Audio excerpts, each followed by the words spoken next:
So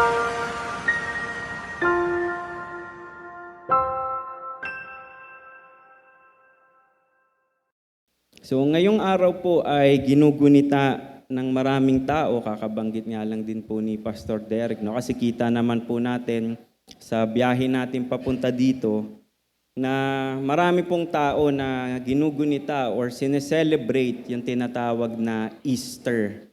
So yung Easter ay tinatawag din or yung pinaka sineselebrate kapag Easter ay yung muling pagkabuhay ni Jesus Christ.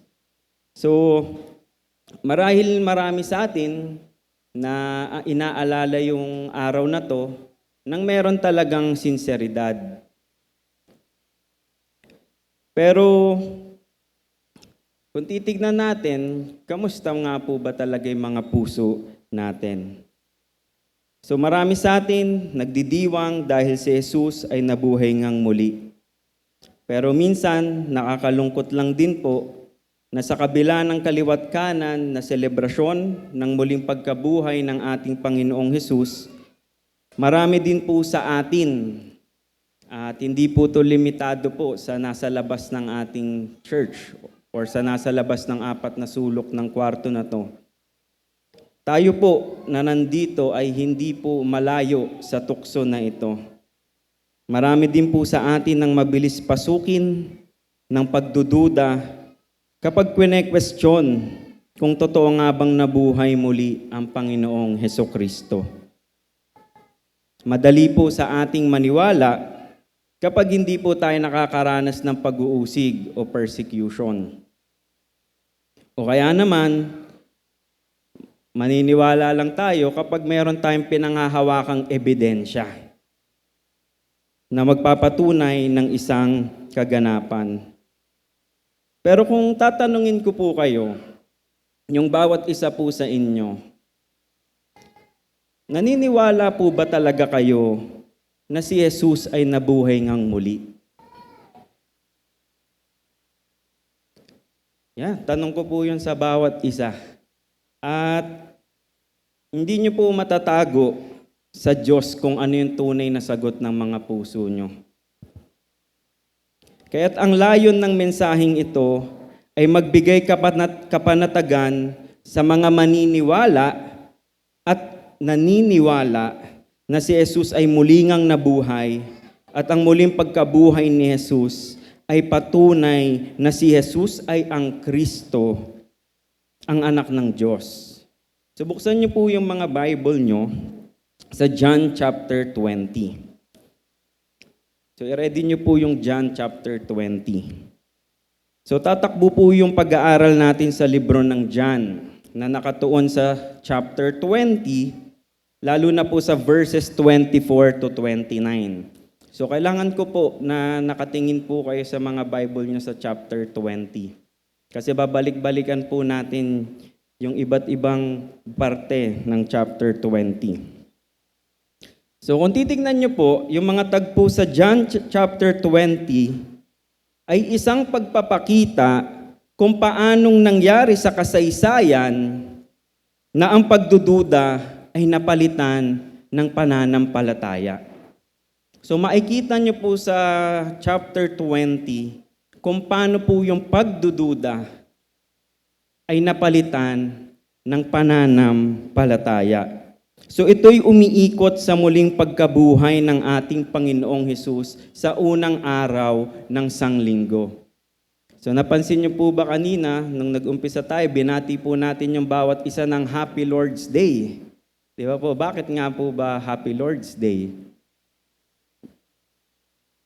Kasi po, si Jesus Christ ay bumangon ng Sunday. So kung titignan natin, hindi naman po natin panggigigilan po, no? Pero kung titignan niyo po sa Bible, kaya tinawag din ni John sa Revelation na yung muling pagkabuhay ng Panginoong Hesus na Lord's Day, kasi nung mga panahon na yon, nagkikita yung mga disipulo tuwing araw ng linggo. So, doon na sila nagkikita-kita kasi yung Sunday, yun yung first day of the week sa Bible.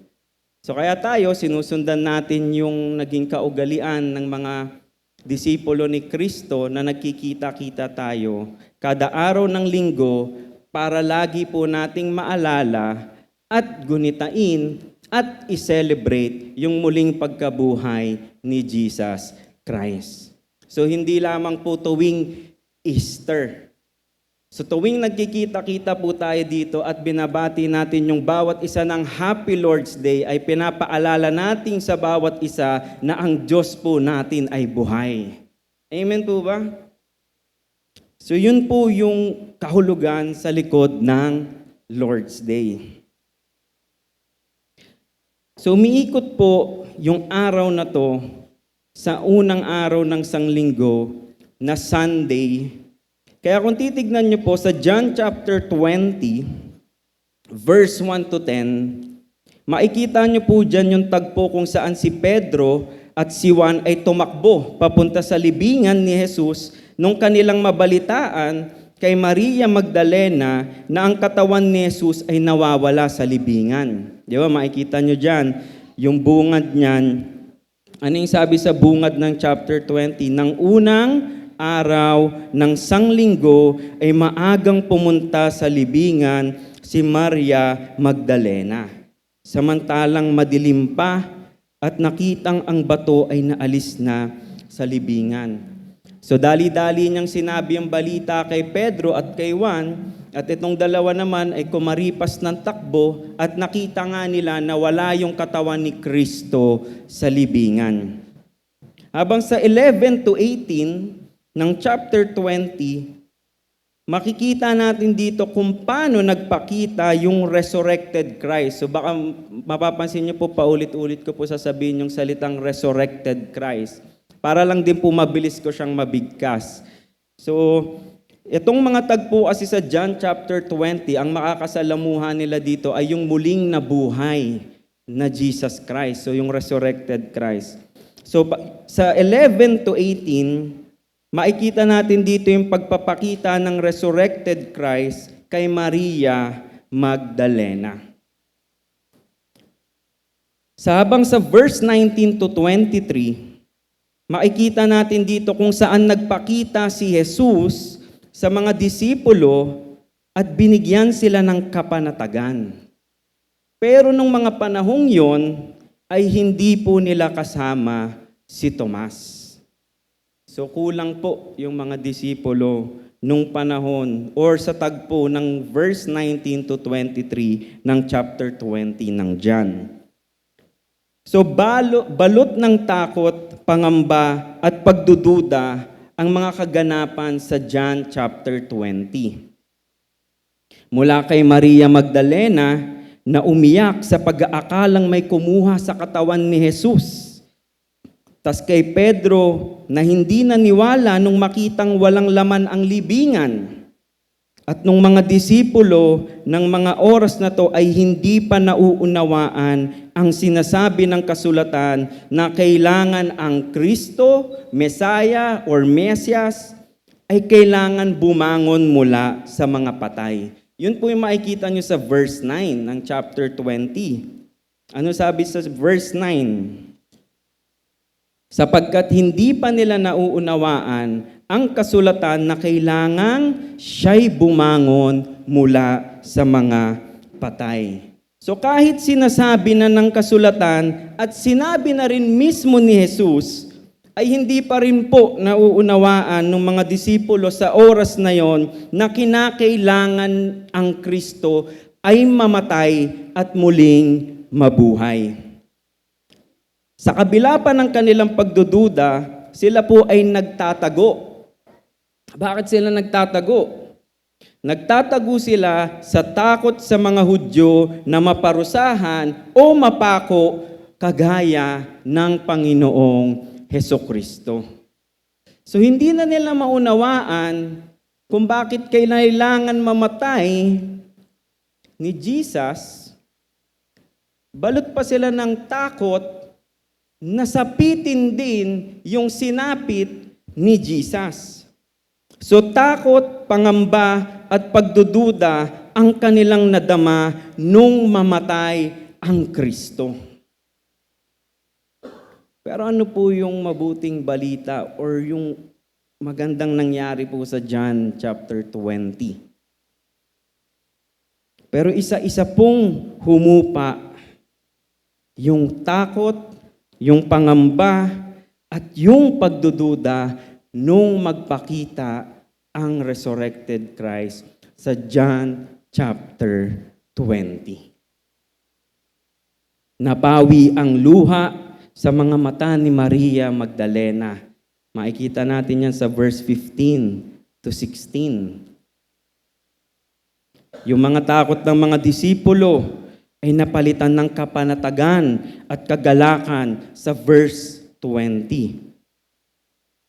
Kaya't kung anumang takot, pangamba, o pagdududa ang meron tayo tungkol sa muling pagkabuhay ni Kristo, inaanyayahan ko po kayo na sumampalataya. Ikaw ay manalig. Kaya atin pong gunitain sa umagang ito at sambahin natin si Jesus dahil siya'y muling nabuhay. Amen po ba? Ngayong nagalak na si Maria Magdalena at ang ibang mga disipulo, paano po si Tomas? Wala po siya doon sa mga tagpo na yon hanggang sa verse 23.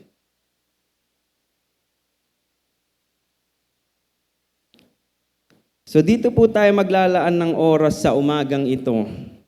Sa verses 24 to 29, ating matututunan kung paano binigyan ng kapanatagan at kagalakan ni Jesus si Tomas na tayo rin, pag tayo'y sumampalataya, ay mararanasan natin yung kaparehas na kapanatagan at kagalakan na nadama, naranasan ng mga disipulo ni Kristo. Tapos gusto ko lang pong ulitin, sa umagang pong ito ay sasambahin natin yung Diyos na buhay. Sasambahin natin yung Panginoong Hesukristo na muling nabuhay. Amen po ba? Mahina pa rin eh. Amen po ba? Yun. So dun po sa guide natin sa outline, makikita nyo po yung mga puntos. So sa verses 24 to 25, makikita natin dyan yung pagdududa sa muling pagkabuhay ni Jesus. Sa verse 26, makikita natin yung kapayapaang nagmumula kay Jesus or mula kay Jesus. Sa verse 27 to 29 ay yung pagsampalataya sa muling pagkabuhay ni Jesus. At ngayon dadako po tayo sa ating teksto. Ang pagdududa sa muling pagkabuhay ni Jesus na pag-aaralan natin sa verse 24 to 25. Sabi dito, ngunit si Tomas, isa sa 12 na tinatawag na kambal, ay hindi nila kasama nang dumating si Jesus. Kaya't sinabi sa kanya ng mga ibang mga alagad, nakita namin ang Panginoon. Ngunit sinabi niya sa kanila, ito po si Tomas na nagsasalita. Sabi niya, malibang makita ko sa kanyang mga kamay ang bakas ng mga pako, mailagay ko ang aking daliri sa binutas ng mga pako, at mailagay ko ang aking kamay sa kanyang tagiliran, ay hindi ako maniniwala. So marahil narinig nyo na si Tomas. Pero sino nga ba si Tomas ayon sa Bible? So kahit di na po kayo pumunta, pero sa Matthew chapter 10 verse 24, makikita po natin dun yung pangalan ni Tomas ay kabilang sa 12 apostol ni Kristo. So si Tomas ay isa sa mga apostol. Sa John chapter 1 verse 16, nung gusto pumunta ni Jesus Christ kay Lazaro, pinakita dito ni John yung katapatan ni Tomas. So si Tomas ay isang apostol, tas may tagpo sa verse 16 ng chapter 1 na makikita natin na tapat, loyal si Tomas. Sabi kasi sa verse 16 ng chapter 1, si Tomas na tinatawag na kambal ay nagsabi sa mga kapwa niya alagad. Kasi may panganib na pumunta si Jesus Christ kay Lazaro. Kasi pinagbabalakan nga siyang patayin. Pero ito si Tomas, sabi niya, pumunta rin tayo upang mamatay na kasama niya. Tapos makikita natin dito yung isa sa verse na marami sa atin yung nakakaalam. Isa sa pinakasikat na verse sa Bible, yung John chapter 14 verse 6. Ano yon? Yung ako ang daan at ang katotohanan at ang buhay. Kanino yung sinabi ni Jesus Christ? Kay Tomas. Kasi si Tomas ay isang apostol, siya'y tapat kay Kristo, at siya'y maraming tanong. Siya'y curious. Gusto niyang malaman. Kasi sabi ni Jesus Christ dito, pupunta siya sa Ama. Ngayon, sabi dito sa John chapter 14, verse 4 to 6, nalalaman ninyo ang daan patungo sa lugar na aking pupuntahan. Sinabi sa kanya ni Tomas, Panginoon, hindi namin alam kung saan ka pupunta. Paano namin malalaman ang daan? Sinabi sa kanya ni Jesus, ako ang daan at ang katotohanan at ang buhay. Sino man ay hindi makakarating sa Ama kundi sa pamamagitan ko o sa pamamagitan ni Jesus Christ. So yun po si Tomas, isang apostol na tapat at malapit kay Kristo. Pero ano po kaya nangyari sa verse 25? Na yung taong apostol, yung taong tapat, yung taong malapit kay Kristo, bakit po kaya makikita sa verse 25 ay walang pananampalataya sa muling pagkabuhay ni Kristo? So hindi po patagalan sa church para masabi nating naniniwala talaga tayo kay Kristo. Ang tanong po ay sa puso. Kamusta po ba yung puso ng bawat isa? Naniniwala po ba talaga kayo na si Jesus ay muling nabuhay mula sa mga patay?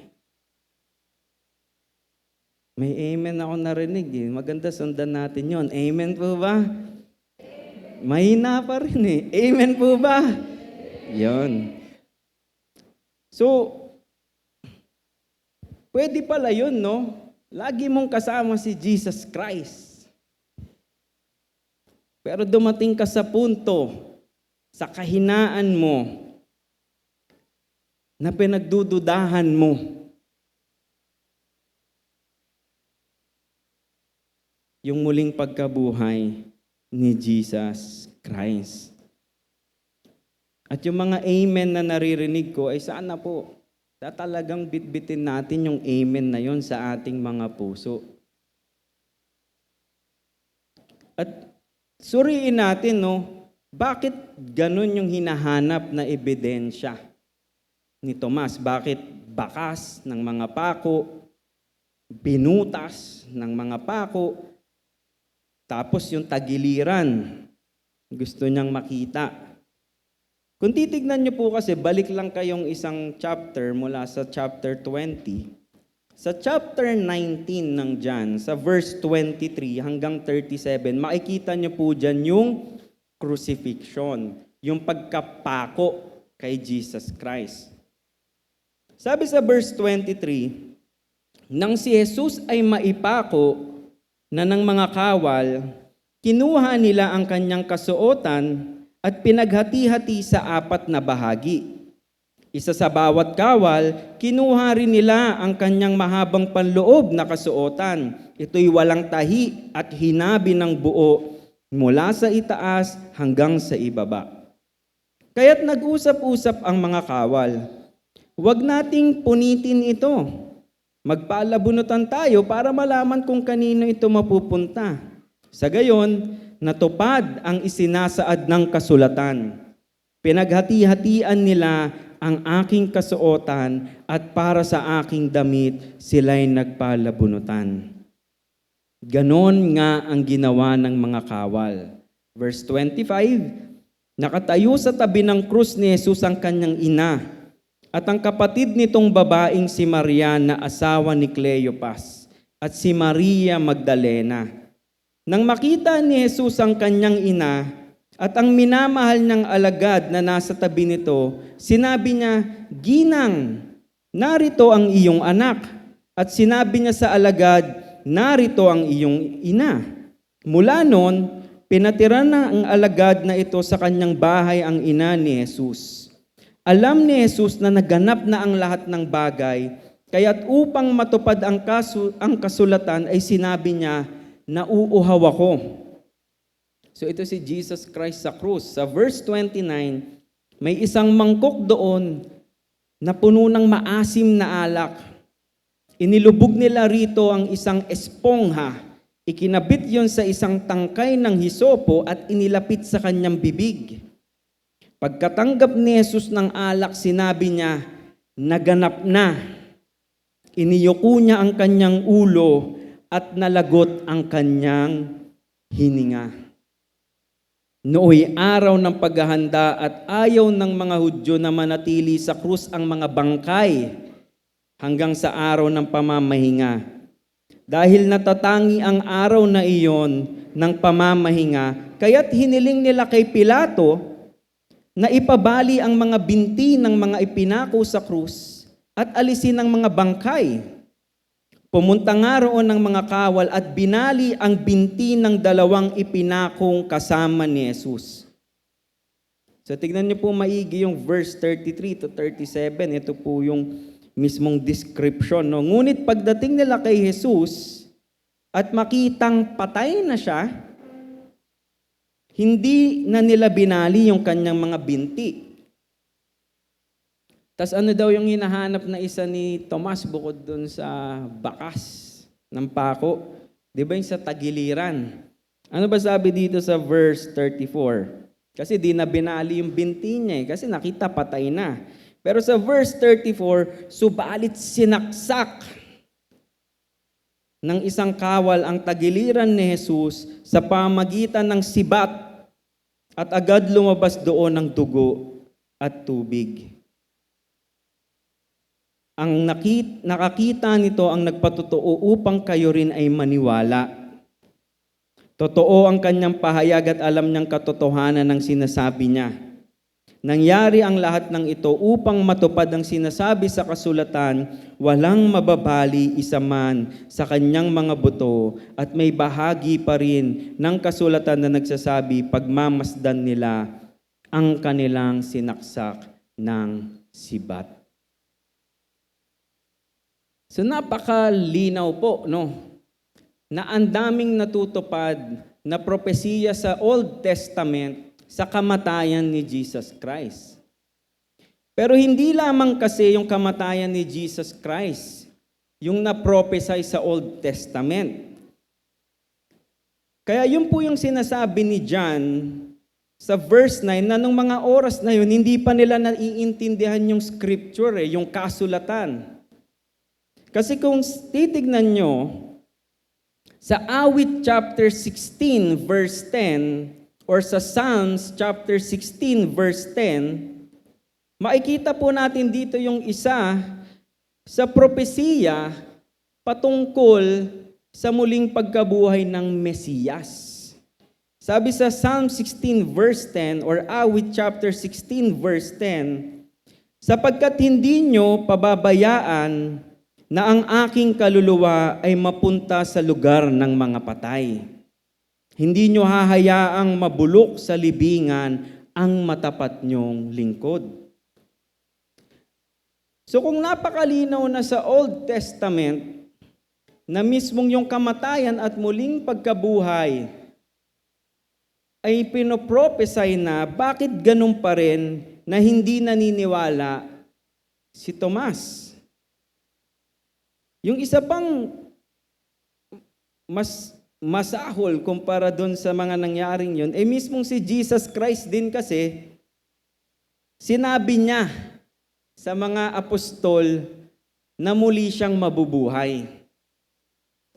Punta po kayo sa Matthew chapter 20, verse 17 to 19. So Matthew chapter 20, verse 17 to 19. Ano po yung sabi dito? Sa chapter 20, verse 17 to 19, habang umaahon si Jesus patungo sa Jerusalem, or basahin ko po sa magandang balita na translation, Matthew chapter 20, verse 17 to 19, nang nasa daan na sila papuntang Jerusalem, ibinikod ni Jesus ang 12 alagad at sinabi sa kanila, pupunta tayo sa Jerusalem. Dooy ipagkakanulo ang anak ng tao sa mga punong pari at sa mga tagapagturo ng kautusan, hahatulan siya ng kamatayan at ibibigay sa mga hintil. Siya'y kukutsain, hahagupitin, at ipapako sa krus. Tas ano daw po?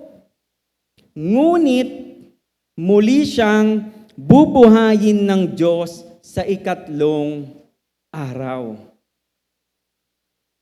So sinabi na sa Old Testament, sinabi pa ni Jesus Christ, pero ayaw maniwala ni Tomas. Tapos kung titignan niyo po doon, sabi sa verse 25, balik po tayo sa John. Sa John chapter 20, makikita niyo po doon sa verse 25, na sinabi na to ng mga alagad.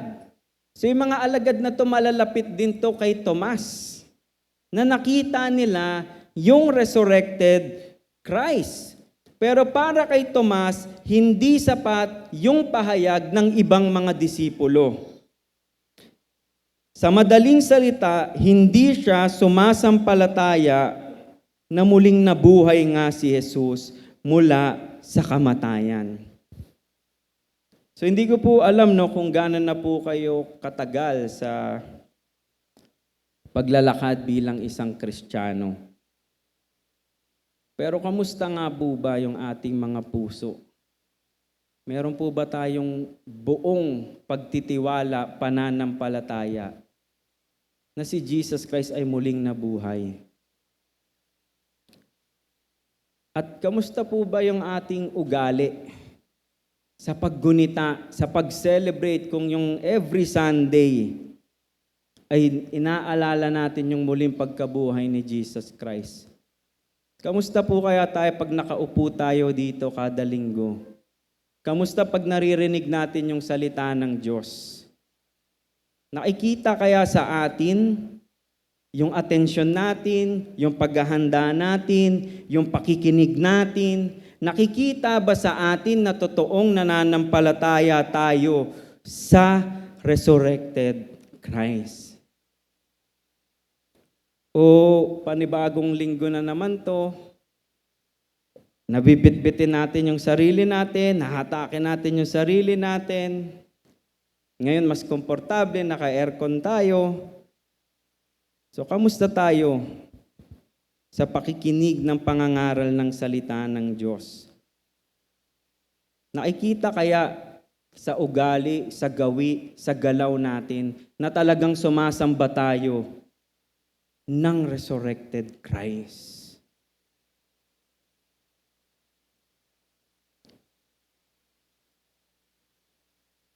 Kung paanong nawalan ng pananampalataya or nawalan ng pagtitiwala or nagkaroon ng pagdududa si Tomas sa muling pagkabuhay ng Panginoong Hesus.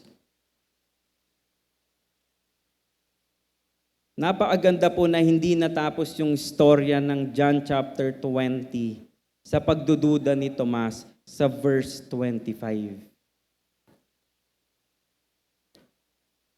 At hindi rin po doon natatapos yung istorya kung meron man sa atin may pag-aagam-agam, may pagdududa sa muling pagkabuhay ni Kristo. Kung hihinto tayo sa pagdududa kung sino at ano ang ginawa ni Jesus, hindi po tayo mapapayapa. Kaya napakaganda na marinig natin kung ano yung sasabihin ni Jesus Christ sa verse 26. Ano sabi dito sa verse 26? Ang kapayapaan mula kay Jesus. So kung titignan natin, hindi ibig sabihin sa verse 24 to 25 na posible sa isang tunay na mananampalataya na mawala yung pananampalataya niya. So kaya mas questionable yung puso natin kapag sa bibig natin, sinasabi nating naniniwala tayo, pero pag tinignan yung bunga ng mga puso natin sa buhay natin, ay sumasalungat sa sinasabi natin, ang tanong, totoo nga bang na kay Kristo tayo? So hindi sa mawawala tayo sa kamay ni Kristo, ang tanong ay kung nasa sa kamay na nga ba talaga tayo ni Kristo? Nasa sa atin na nga ba yung kapayapaang nagmumula kay Kristo? Kaya dito sa verse 26, yung kapayapaang nagmumula kay Jesus, makikita natin dito, pagkaraan ng 8 araw, so anong araw kaya yung 8 days? Kasi di ba sabi sa verse 1 ng chapter 20, nagkita sila ng first day of the week, ng unang araw ng Sanlinggo. Tapos sabi naman sa verse 26, nagkita sila pagkaraan ng 8 araw. Anong araw ulit yung nagkita sila, nakasama na nila si Tomas? Sunday ulit, no? Kasi pag binilang yung 8, Sunday to Sunday. So Sunday, Monday, Tuesday, Wednesday, Thursday, Friday, Saturday, Sunday. Nakita niyo po, kaya 8. So makikita po natin doon na nagkita ulit sila ng Sunday sa loob ng isang bahay. So dahil nga nagtatago sila, kaya sa bahay sila nagkikita. So nandito yung mga alagad. At ngayon, kasama na po sino? Si Tomas. So, nakasara yung mga pinto, subalit pumasok si Jesus at tumayo sa gitna at sinabi, kapayapaan ang sumainyo, or peace be with you. Yun yung sinabi ni Jesus Christ. So, merong iba-ibang pananaw sa kung paano nakapasok si Jesus Christ dun sa kwarto, no? Kasi pag sinabing nakasara, ibig sabihin po nun nakalock. Secured sila dun sa loob kasi nga po natatakot sila kasi baka mapatay sila. So may mga nagsasabi na bigla na lang tumagos si Jesus Christ sa pader. Or may nagsasabi din na parang kung paano nakalaya si Pedro nung nakulong siya, may nagbukas nung pintuan. Nahimala na bumukas yung pinto, tas pumasok si Kristo. Pero dito po kasi hindi siya sinabi ni John kung paano. So ang makikita na lang natin, so maaaring bigla na lang ang lumabas si Jesus Christ doon, isang himala, or himalang bumukas yung pinto. Ang mahalaga, makikita natin dito yung tagpo kung saan kasama na nila si Jesus Christ at kasama na rin nila si Tomas. At napakasarap lang nito sa atin, no? Kasi kanina sinasabi ko, kamusta yung mga puso natin? Kamusta ba yung pananampalataya natin? Kamusta ba yung pagpapabanal or yung sanctification natin? Bawat isa sa atin, meron po tayong kahinaan. Meron pong mga tukso na talagang nabibitag tayo. At kay Tomas, ito yung isa, naghahanap siya ng ebidensya para maniwala siya na muling nabuhay si Jesus Christ.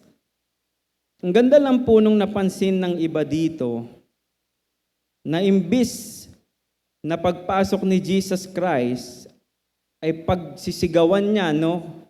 Kasi iniwan nila si Jesus Christ eh. Di ba nung hulihin si Jesus Christ, umalis po sila lahat. Nagtakbuhan sila. So paglabas ni Jesus Christ, tignan niyo po yung puso ni Jesus Christ, no? Hindi niya pinagsisigawan yung mga disipulo, ano ba kayo? Di ba? Ba't niyo ako iniwan? Tas ikaw pa. Sabi mo, sasama ka sa akin, Tomas, ah. Tas ngayon, hindi ka naniniwala. Hindi yun yung sinabi ni Jesus Christ. Ano po yung sinabi ni Jesus Christ? Peace be with you. So sa oras po ng mga kahinaan natin, sa oras na nahulog tayo sa mga tukso na bumibitag sa atin, makakaasa po tayo na kaya nating lumapit kay Kristo muli. At si Kristo yung mismong umaabot sa atin upang tayo'y patawaring muli. Amen po ba? So, kung titignan niyo yung salitang kapayapaan, paulit-ulit po to sa John. Makikita niyo yan sa verse 19, lalo ng chapter 20, sabi niya dito, sumain niyo ang kapayapaan, yung unang magpakita siya sa mga disipulo nung wala pa si Tomas. Sa verse 21, inulit-ulit ni Jesus Christ, dun sa mga disipulo, sumain niyo ang kapayapaan. Tas may kadugtong. Ito yung tinatawag na Great Commission ng mga theologian or ng mga mag-aaral ng Biblia. Ito yung tinatawag nilang dakilang tagubilin ni Kristo sa libro ng John. Kung sa Matthew 28, nandun yung Great Commission, meron din dito sa chapter 20 ng John kung saan binigay ni Jesus yung kanyang dakilang tagubilin sa kanyang mga apostol pagkatapos niyang bigyan sila or sabihan sila ng kapayapaan. Sabi dito sa verse 21, sinabi ni Jesus, sumain niyo ang kapayapaan, kung paanong isinugo ako ng Ama, isinusugo ko rin kayo. Pagkatapos sila'y hiningahan niya at sinabi, tanggapin ninyo ang Espiritu Santo, kung patatawarin niyo ang mga kasalanan nino man, ay pinatawad na ang mga iyon. Subalit ang hindi niyo patatawarin ay hindi nga pinatawad. So isip ko lang napakaganda po, no? Parang Psalm 51 eh. 'Di ba si Haring David nangalun niya, pinapatay pa nung siya'y sinaway ng propeta, siya'y nagbalik, 'di ba? Yung fellowship niya sa Lord, nandun ulit, humingi siya ng tawad. Tas ano sabi doon sa Psalm 51, siya ay naglingkod muli. So napakaganda po nung ginagawa ng Panginoong Hesus. So sa oras ng kahinaan, sa oras na nahulog tayo sa mga tukso na bumibitag sa atin, lagi pong handa at nandyan yung kapatawaran ng Panginoong Hesus sa atin at kaya niya ulit tayong gamitin.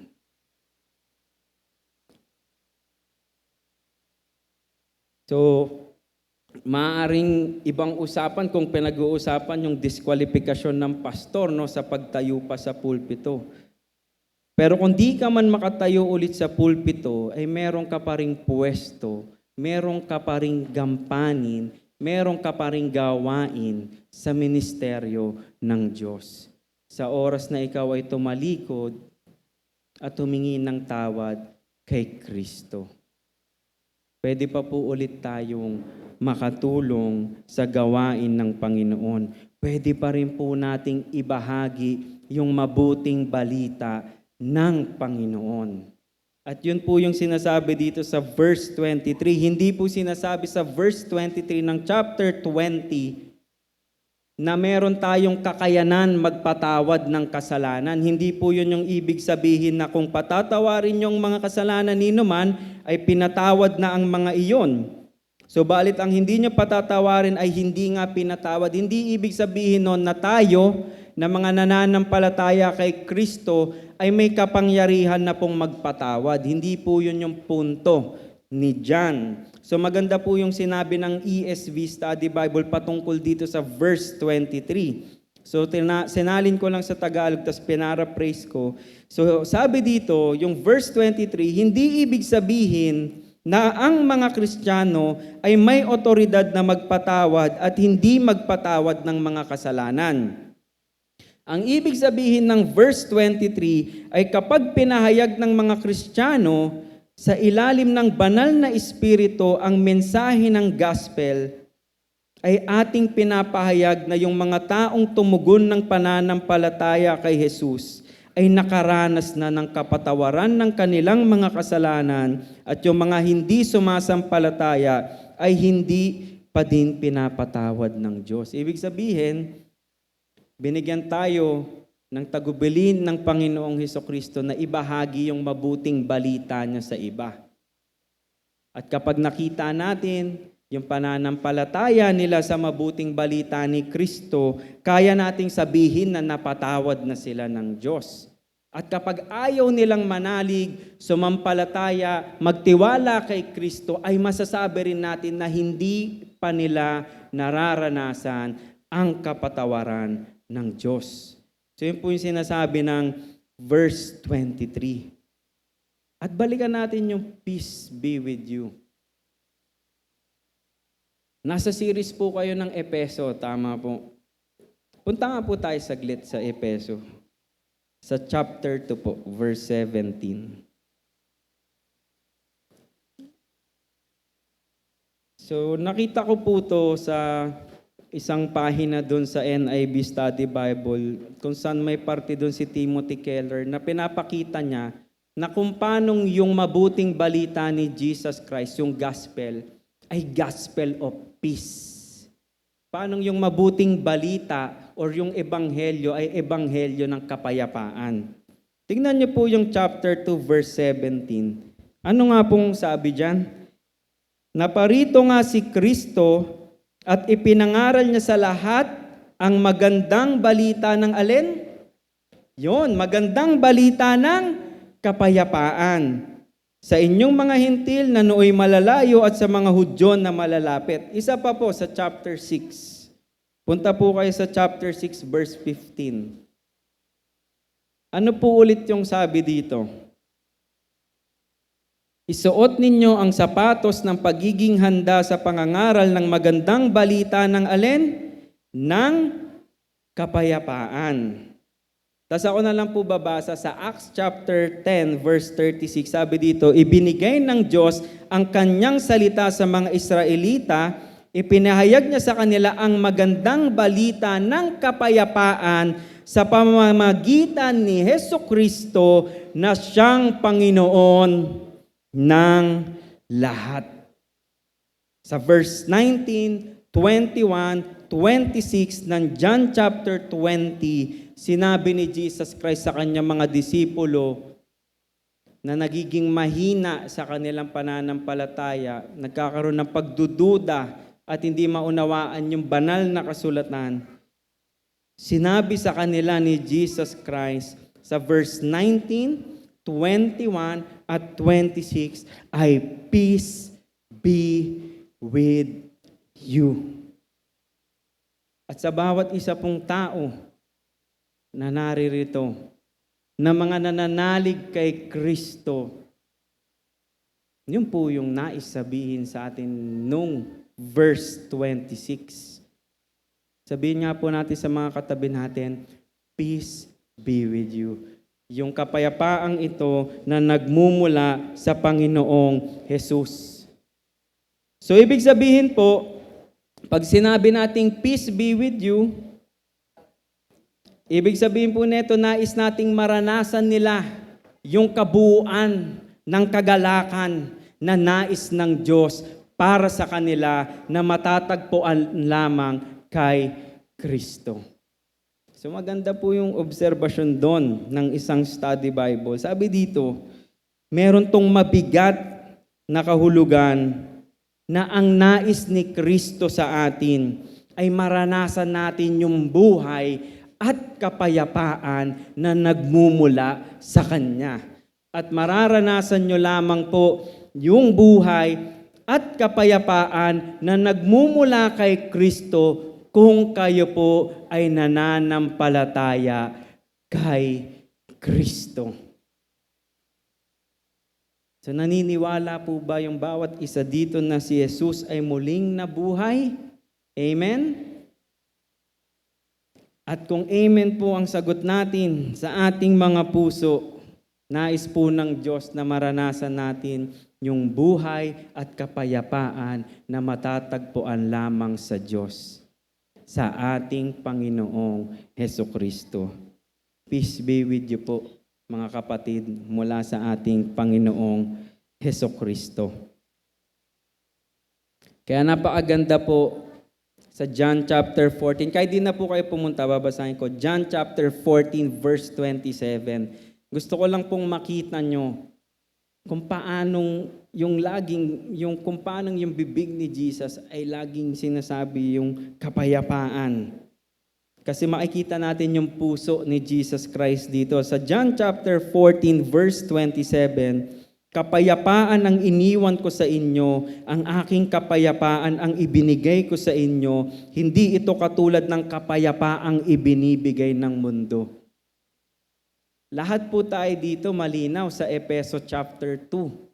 Napatay po tayo sa ating mga kasalanan at pagsalangsang. Ibig sabihin, patay tayo sa kasalanan, tapos sinusunod natin yung gusto ni Satan.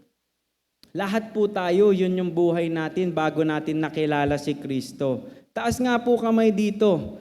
Nung makasalanan, nung isang sinner, bago nakilala si Jesus Christ. Lahat po tayo.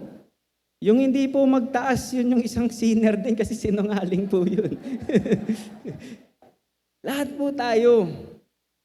Kahit nga si Paul kasama doon sa bilang. Lahat po tayo makasalanan na tayo bago natin nakilala si Kristo. Lahat po tayo nahuhumaling sa kamunduhan. Tatanungin ko po kayo, ngayon naranasan nyo na po yung kapayapaan mula kay Jesus Christ, di ba po? Kamusta po kayo noon? Nung hindi nyo pa kilala si Kristo? Masarap po, di ba? Pero mapayapa po ba kayo? Di ba po? Bago ko po nakilala si Jesus Christ, tuwang-tuwa kami ng mga tropa ko.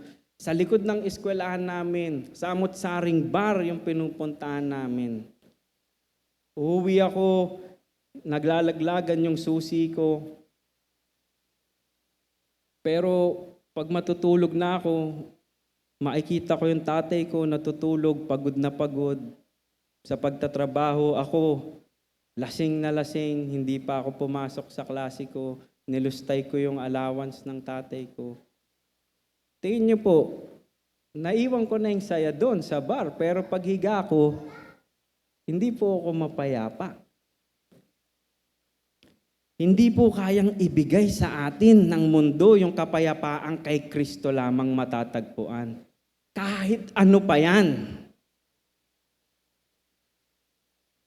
Kung hinahanap mo yung kapayapaang nagmumula sa Diyos na talagang magpapapanatag ng puso mo, hindi mo po yan matatagpuan sa kamunduhan. Matatagpuan mo lamang yan kay Kristo.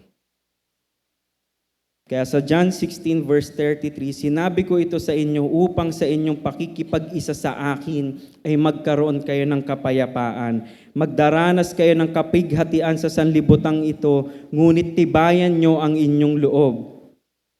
Bakit daw? Napagtagumpayan ko na ang sanlibutan. At sa atin po na mga nananalig na kay Kristo, ang dami po pa rin pong problema. Tama po, hindi naman po nawala, di ba? Kasi nasa laman pa at nasa mundo pa tayo.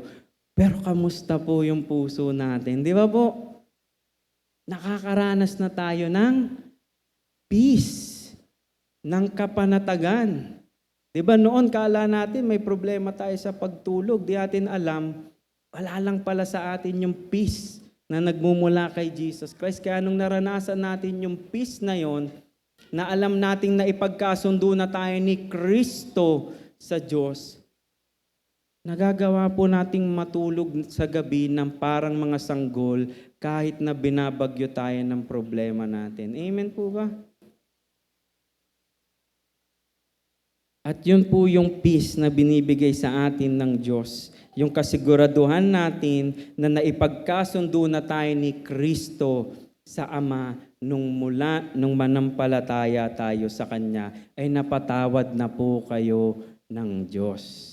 Ano man po yung kahihiyan o nakakahiyang kasalanang ginawa nyo, karumal-dumal na kasalanang ginawa nyo, na kahit kayo lang yung nakakaalam, sa kanunok-nunukan ng puso nyo, sa oras na manalig kayo sa Diyos, pinatawad na po yan ni Kristo. Kaya kaya po nating magkaroon ng kapayapaan sa ating mga puso. Sabihin nga po natin sa huling pagkakataon sa mga katabi natin, peace be with you. So ngayon po dito sa verse 27 to 29, makikita po natin dito kung paanong yung pagdududa ay napalitan ng pagsampalataya. Sa verse 27, sinabi kay Tomas, eto na si Jesus Christ. Di ba sabi niya dun sa mga disipulo, peace be with you, biglang kinausap niya na si Tomas. Sabi dito, ano daw kanina sa verse 25 yung mga hinahanap ni Tomas?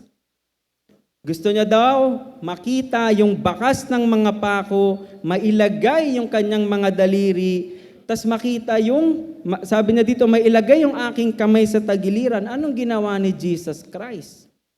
Sa habag ng Panginoon, imbis na, kumbaga pwedeng magalit si Jesus Christ dito, tas sigawan, pagalitan, palayasin si Tomas. Pero sinabi niya dito, sa habag ng Panginoon, gusto ni Jesus Christ na maging matibay yung pananampalataya ni Tomas sa kanya. Kaya pinakita ni Jesus Christ yung nais, yung hinahanap ni Tomas. Sabi dito, ilagay mo rito ang iyong mga daliri at tignan mo ang aking mga kamay. Di ba hinahanap niya yung bakas? So pinakita ni Jesus Christ, kasi hindi sinabi sa teksto kung pinawakan mismo ni Tomas eh. Kasi baka mamaya sapat na nakita niya eh. So, tas ano sabi dito? Ilapit mo rito ang iyong mga kamay at ilagay mo sa aking tagiliran. Di ba yun yung hinahanap niya? At ano yung sinabi ni Jesus Christ dito? At yun yung nais sabihin sa atin ni Jesus Christ ngayon sa umagang ito. Huwag kang mag-alinlangan, kundi sumampalataya. So napakaganda po niya, no? Yung sinabi niyang huwag kang mag-alinlangan, babasahin ko sa iba-ibang English translation para makita niyo ang ganda po kasi ng word na yon. Lalo yung kasunod, no? Para makita natin yung konteksto. Yung ibig sabihin dito sinasabi, sa CSB, don't be faithless. Sa NASB, do not continue in disbelief.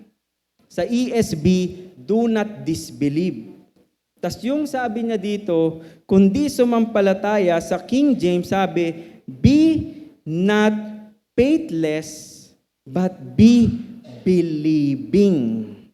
Sa NASB, be a believer. Sa ESB, believe. So kung ano man po yung pag-aagam-agam or yung pagdududa natin or ano man po yung kasalanan na nasadlak tayo or nabitag tayo, huwag po tayo mag-alinlangan sa muling pagkabuhay ng Panginoong Hesus, kundi maging mananampalataya po tayo. Yung panawagan po sa atin ng verse 27 ay maniwala po tayo na si Jesus Christ ay muling nabuhay. At nung maunawaan ni Tomas yun, higit pa doon yung nakita niya. At ito po yung pinaka parang exclamation point ng nais itawid na punto ni John sa buong libro ng 1. Ito po yung mag-aalis ng anumang pagdududa natin sa kung sino si Kristo. Ito po yung teksto na pangahawakan natin pag kwine-question yung ating Panginoong Hesukristo. Ano po yung sabi sa verse 28? Ano yung tugon ni Tomas? Sumagot si Tomas at sinabi sa kanya, Panginoon ko at Diyos ko.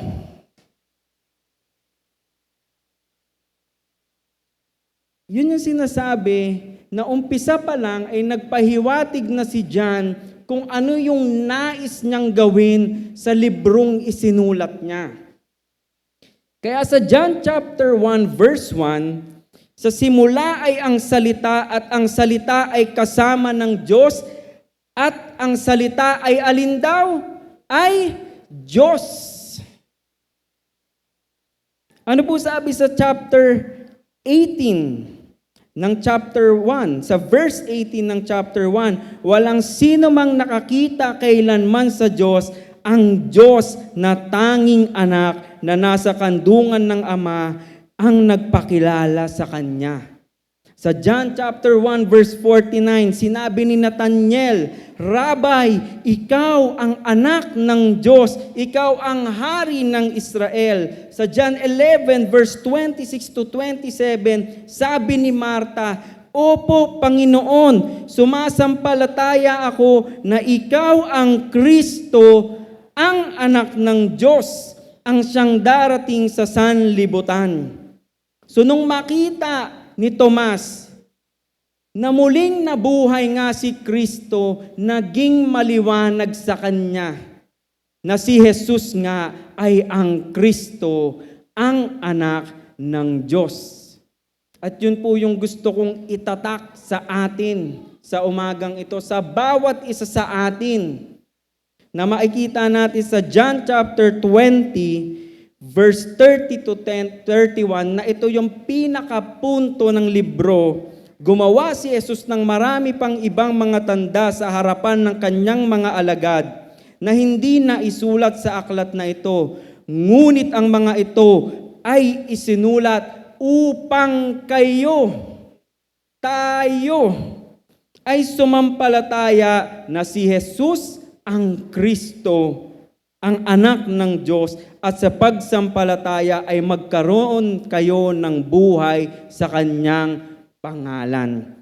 Yung verse 24 to 29 ay pinapakita po at pinapatunayan ni John sa muling pagkabuhay ni Jesus Christ na siya po ang Kristo. Siya yung Mesayas. Siya yung pinoprophesy ng lumang tipan.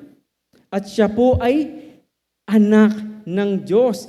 Pag sinabing anak ng Diyos, si Kristo mismo ay Diyos. Kaya yung salitang Panginoon, sa obserbasyon ng maraming theologian, pag tinignan natin, meron kasing translation ng Hebrew Bible sa Greek. Yung salitang Panginoon na yan ng English ay Lord. At alam niyo po sa Greek translation ng Hebrew Bible, ano yung tinatranslate na Lord? Yung banal na pangalan po ng Panginoon. Yahweh. So sa madaling salita, konkreto at solido yung pagdeklara ni Tomas na si Kristo ay Diyos. Dahil yung mismong pangalan ng Diyos, ang kanyang pinahayag nung tawagin niyang si Kristo ay Diyos. Tatayo po yung ating iglesia at ipaglalaban ng ating iglesia at pangahawakan natin yung tekstong to na si Jesus Christ ay Diyos. Amen po ba?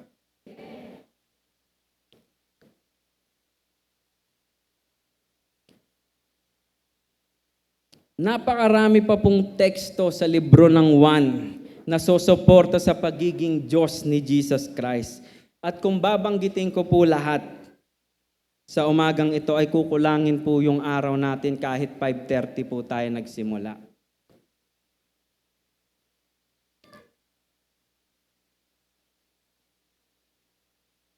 Pero ang ganda po ng paalala ni Jesus Christ sa verse 29, no? Kasi marahil may mga nag-iisip sa atin, sarap naman ng karanasan ni Tomas kasi nakita niya mismo si Jesus Christ. Tayo hindi eh.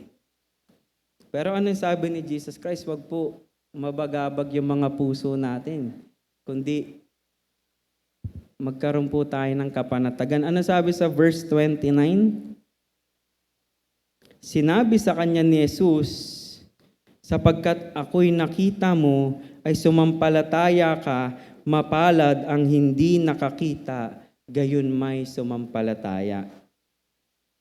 Na sinasabi nga sa 2 Corinthians chapter 5 verse 7, we walk by faith, not by sight. Lumalakad tayo sa pananampalataya, hindi sa pamamagitan ng paningin. So yung sinasabi ng verse 29 ay hindi mas mapalad tayo kumpara kay Tomas. Kagaya ng sinasabi ng obserbasyon ng marami dito, na hindi nangangahulugang mas mababa yung pananampalataya ni Tomas dahil naniwala lamang siya nung makita niya si Jesus. Kundi pinakita dito yung pagkakaiba sa panahon, nung panahon nila ay nakasalamuha nila yung resurrected Christ at gaya ni Tomas ay nanampalataya siya nung makita niya ang resurrected Christ. Ibig sabihin lang, pinapakita yung kaibahan ng panahon. Pero dapat parehas at iisa lang yung tugon. Nung panahon nila, kasama nila yung resurrected Christ at nanalig na nampalataya sila. Ngayon, hawak natin yung mga patotoo ng tao na nakakita sa resurrected Christ. At yung kabuuan ng lumang tipan na 39 sa old, 27 sa new ay nagtuturo lahat na si Jesus Christ ay Diyos. Kaya nakita man nila noon sa atin na pinangahawakan natin yung salita ngayon, wala pong nakakalamang sa atin. Kasi sa oras na manalig tayo sa Diyos, ay mararanasan natin yung kapayapaang natatagpuan kay Kristo. Kaya sa 1 Peter chapter 1 verse 8 to 9, magandang cross-reference po yun dito or magandang makita din bilang koneksyon sa verse 29. Sabi sa unang Pedro chapter 1 verse 8 to 9, hindi nyo siya nakita, gayon may inyong inibig, bagamat ngayon ay hindi nyo siya nakikita, gayon man inyong sinampalatayaan, at kayo'y nagagalak na may galak na hindi maipaliwanag at puspos ng kalwalhatian, na inyong tinanggap ang bunga ng inyong pananampalataya, ang kaligtasan ng inyong mga kaluluwa. So mararanasan po natin yung kaligtasan sa pamamagitan ng pananampalataya kay Kristo. Nung panahon nila, ay kasama nila si Kristo. Sa panahon natin, ay hawak natin yung mga salitang nagpapatotoo at nagpapatunay at nagtuturo kay Kristo. At sapat po yung salita ng Diyos upang malaman natin kung ano yung dapat nating paniwalaan at dapat nating gawin. Amen po ba? So nais ko pong iwan sa inyo yung comfort na nagmumula sa Panginoon. So wag na po kayong mag-alinlangan, ano man po yung bigat or kaba, takot na nararamdaman nyo.